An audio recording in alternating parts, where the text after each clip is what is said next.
Kw'izina rya Data n'irya Mwana n'irya Mutima Mweranda. Amen. Bene wacu dusangira urugendo rugenda mu ijuru, ndabaramukije mu izina rya Yesu Kristu, nitugire Kristu. Uno munsi duzirikana ijambo ry'Imana riri muri Bibiliya mu gitabo c'amazaburi. Tugeze ku izaburi ya 88, tuyihera ku karongo ka mbere tugeze ku karongo ka 10. Ariko kugira dutahure neza izaburi nuko tuja no mu gitabo c'iharura ku karongo ka 23, ku kigabane cya 16, kuva ku karongo ka 23 kugeza ku karongo ka 35. Izaburi ya 88, umutwe w'ijambo uravuga ngo uwuzigirijwe atakambira Imana. Ni ururirimbo, ni izaburi ya bene Korahi. Uwuririmbisha nabimenye, baririmba bakoresheje maharati. Ni inyigisho y'umuzerahi Hemoni. Mukamamana y'ubukiriro bwanje, ku mutaga ndagutabaza, mwijoro nkaguma imbere yawe. Ese gisabisho canje coshika imbere yawe, ugatega ugutwi akamo kanje. Nkako umushaha wanje wuzuye akabi, ubuzima bwanje bwegereye ukuzimu. Sigaye marugwa mu bamanuka mu nyenga, meze nk'umugabo atakigira intege. Nirebaga mu bapfuye, meze nk'abasogoswe, barambaraye mu mva, nk'abo utagisubira kwibuka, kandi wakuyeko iminwe.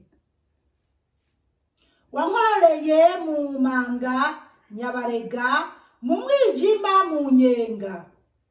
Ubukazi bwawe bwasenyukiyeko, umuhondoganirizako ibisebuzi byawe byose. Waranciye kuba tuzinanye, wangize ikivume kuri bo. Ndugaranywe singisohoka. Ijisho ryanje ryakabiranye kubera ibyaha byanje. Ni wewe nambaza imisi yose Mukama, ni wewe ntega ibiganza. Bene wacu muri Yesu Kristu, iri ni ijambo ry'Imana, dushima Imana. Aleluya, amen. Bana b'Imana rero, iyi zaburi irakomeye cyane.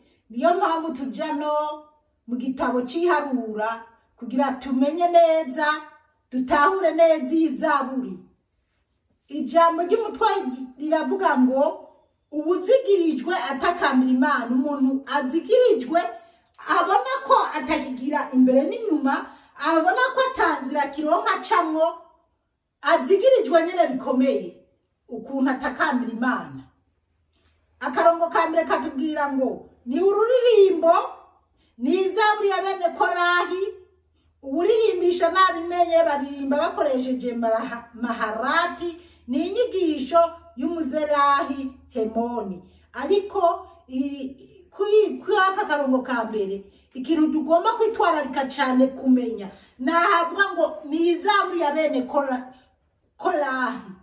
Tumenye iyi zaburi bene Korahi bayiririmbye gute, byaje gute ngo bavuge mwaya majambo akakaye arimo. Niho duca tuja mu gitabo c'iharura tukabona impamvu.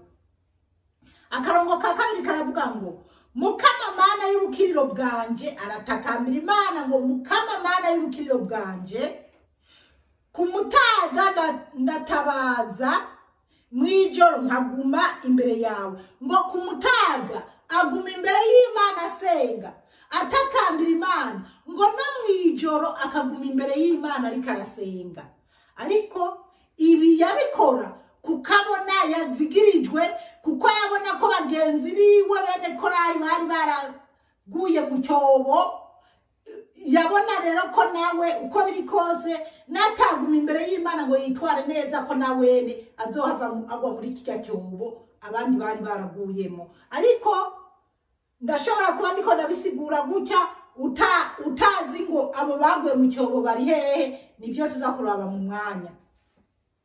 Gatatu bavuga ngo ese igisabisho canje coshika imbere yawe ugatega ugutwi akamukanje. Akavuga ati si igisabisho cyanje coshika imbere yawe Mukama Mana yanje ukanyumva ugatega ugutwi igisabisho cyanje, nkabona kuri Imana wanyumvishe wakiriye gusenga kwanje. Kuko ari imbere y'Imana igitondo umugoroba n'umutaga.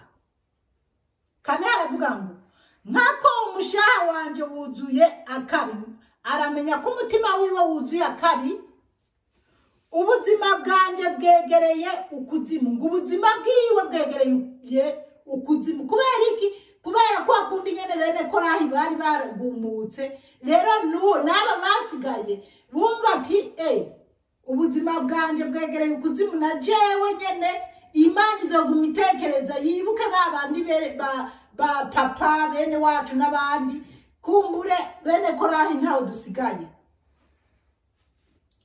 Nsigaye marugwa mu bamanuka mu nyenga meze nk'umugabo atakigira intege. Ngo asigaye abona nawe ko agiye kumanuka mu nyenga. Ngo asigaye ameze nk'umugabo atakigira intege. Umugabo atakigira intege yacitse intege murabizi, kuko bavuze umugabo, umugore wewe murazi ko turi bantambaraga igihe cyose, ariko umugabo arinze acika intege ntaba kibasha no guhaguruka abageze kure. Nawe uyu mwene Korari yaravuga ati sigaye canke se bene Korari barumva ko ataho basigaye, kuko babonye ibyabaye kuri bagenzi biwe bamwe na Datani na Abiramu, nibyo tuza kubona mu mwanya. Gatandatu aravuga ngo nirebaga mu bapfuye, ngo yireba mu bapfuye meze nk'abasogoswe, ngo ameze nk'abasogoswe, barambaraye mumva, ngo barambaraye mumva nk'abo utagisubira kwibuka, ngo nk'abo Imana itagisubira kwibuka, kandi wankuye ko iminwe. Ngo nk'aho umenga Imana ntizosubira kubibuka, kandi ko Imana yabakuye ko iminwe. Imana yo mu ijuru idutabare cyane. Nkihagaritse ngaha, reka tugende mu gitabo cy'Iharura kuri 16 ku kigabane cya 16 kuva kuri 23 kugira turabe icyatuma ubu mwene Korari avuga aya majambo, hanyuma duce dutahura neza.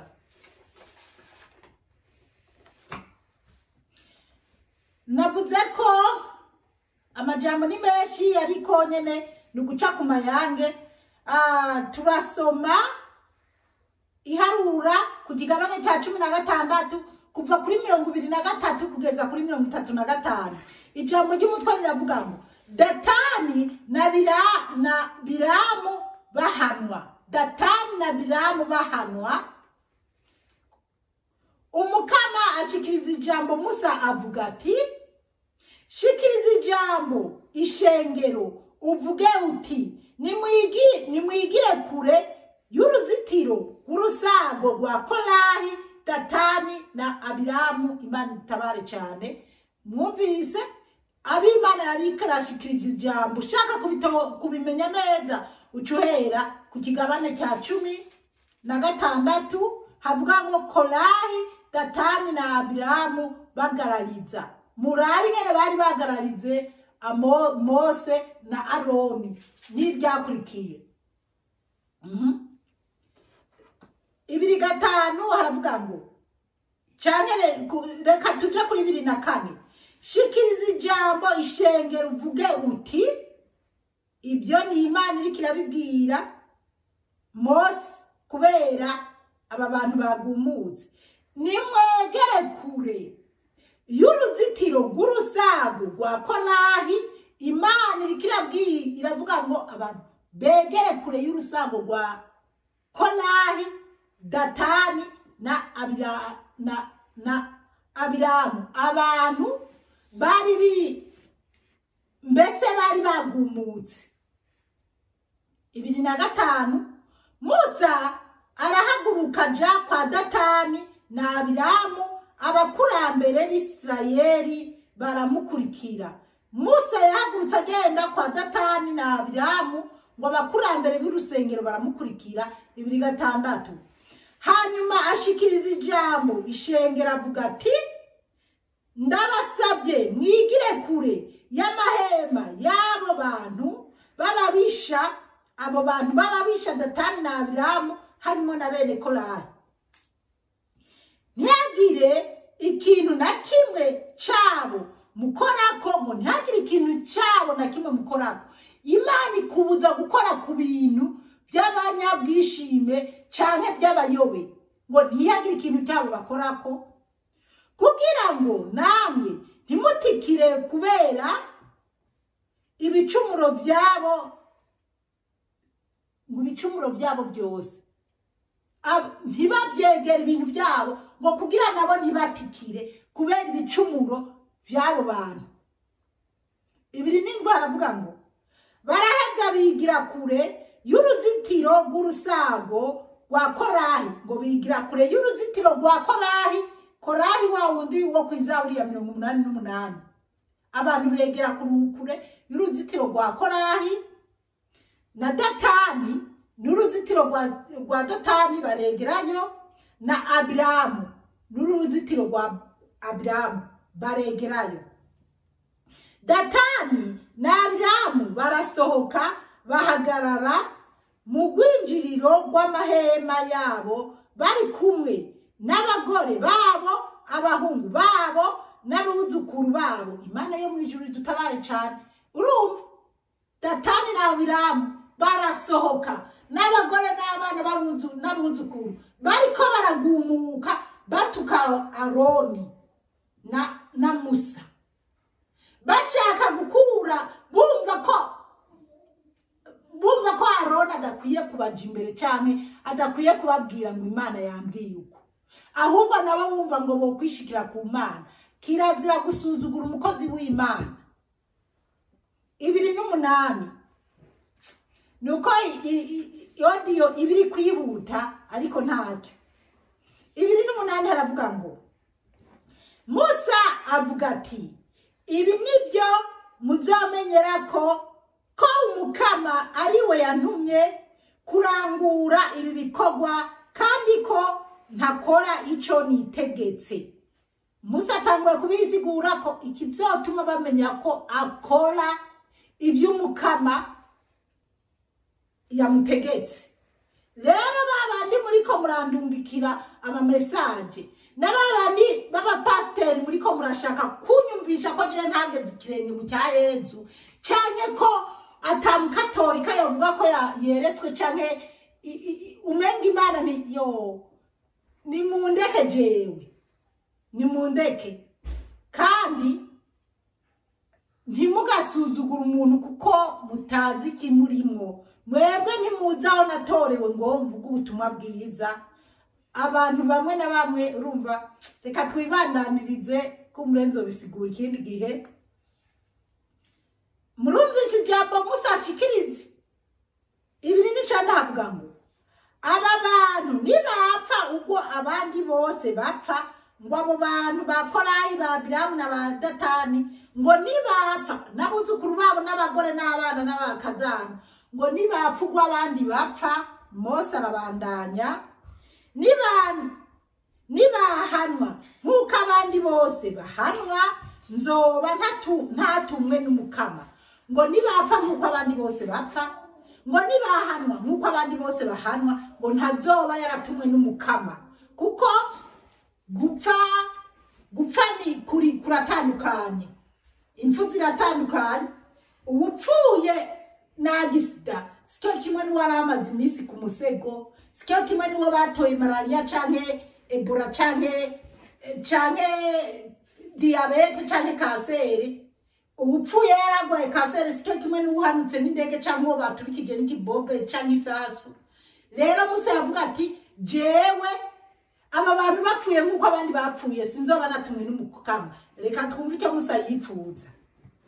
30 akavuga ngo ariko umukama niyarema igitangaza, ngo Imana ngo niyakora igitangaza, ngo Imana niyarema igitangaza gishasha, isi kasama ikabamira n'ibyabo byose bagahambya ari bazima, abari kuzimu muzoca mumenya ko abo bantu bakengereye umukama. Imana yo mwijuru dutabare cyane. Bana b'Imana, mwumvise ibyo Musa yavuze ati Imana niyakora igikorwa ikarema igitangaza, aba bantu isi kasama ikabamira n'ibyabo byose, ati muzoca mumenya ko ari Imana yantumye. Cyane bitabaye uko Imana nizoba yaranyizeje nka Musa. Mwumva uko Musa yavuze. Turabandanya 31 havuga ngo yabaye agiheza kuvuga ayo majambo yose, isi iriyasa musi y'ibirenge vyabo, ngo akivuga ayo majambo akiyavuga ngo isi ngo ica yiyasa musi y'ibirenge vyabo.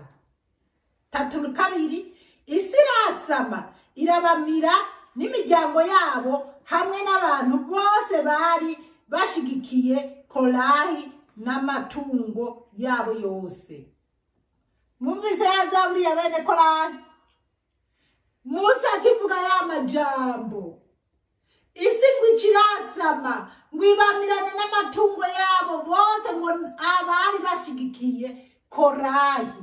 Mwabyumvise bana b'Imana? Rero abacitse abatamizwe nuko kuzimu nibo twumva abantu shikiriza irya Zaburi, bo babonye ibi bintu ingene vyagenze. Natwe twarumvise ibyabaye kuri Sodoma na Gomora, twarumvise ibyabaye kuri Nowa, mugabo ntidushaka kumva. Niyo mpamvu Imana yaturetse imyuzurire ikiratwara abantu mu Rwanda. Nahora ndababwira ibyo mu bihugu bimwe na bimwe biteye imbere. Ubu no mu Rwanda murumva ingene bimeze. Yo Imana dutabare. Ibwo rero ibiri muri China byose mubibonye muvuga ati mbega ibi bintu byateye mu isi nibiki. Ariko ni kubera kutumvira Imana. Upfuye agwaye ntameze nk'uwahitamwe n'uwo mwuzure w'amazi, nk'uko Musa yavuze ati jewe Imana niyarema igitangaza kitigeze kibaho, muzoca mumenya ko ari Imana yantumye. Imana irabyumva, ica yasama ikisi bose, babandi bose bari bashigikiye Korahi n'abadatani ni bose, isi irabamira.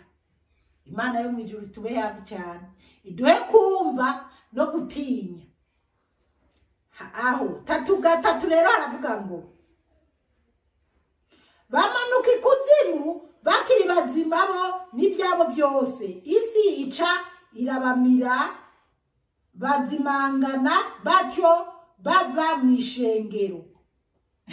Mwumvise rero isi irasamira bamira ngo bazimangana gutyo bavuye mu ishengero ry'abandi bantu. Mbese no muri isengero bari batondanye ibintu bagiye ngo guhereza ngo kugira Imana ngo ibarabe neza, ngo ikure ngo Aroni ngo ipendekeze bo ntibikunda.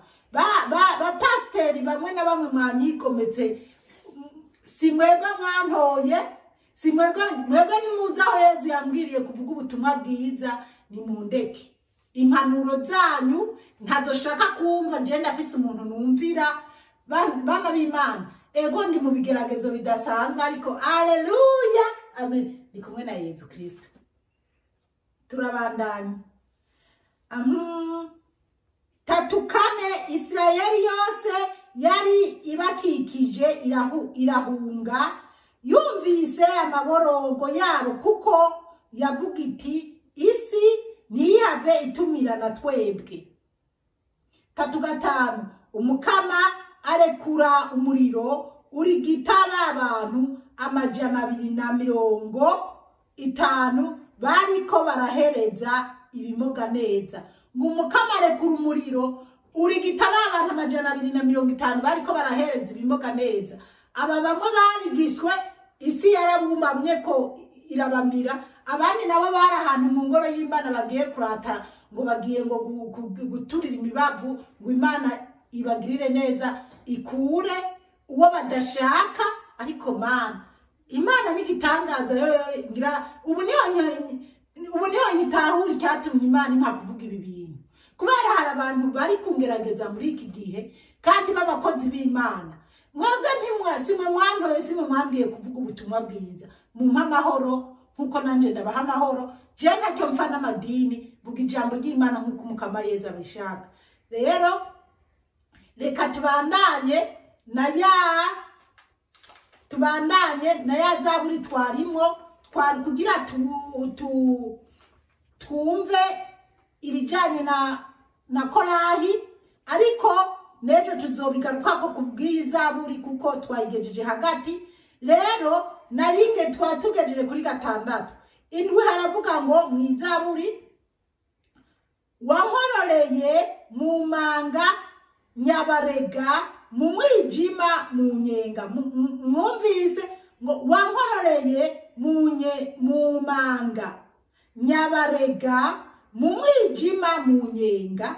Abo ni bene Korahi bariko baravuga abasigaye batagiye muri wa mgumuko, kuko urumva ibibazo bahuye nabyo, agasigarira gasigaye niko kariko karatakambira Imana kugira Imana ibarabe byiza.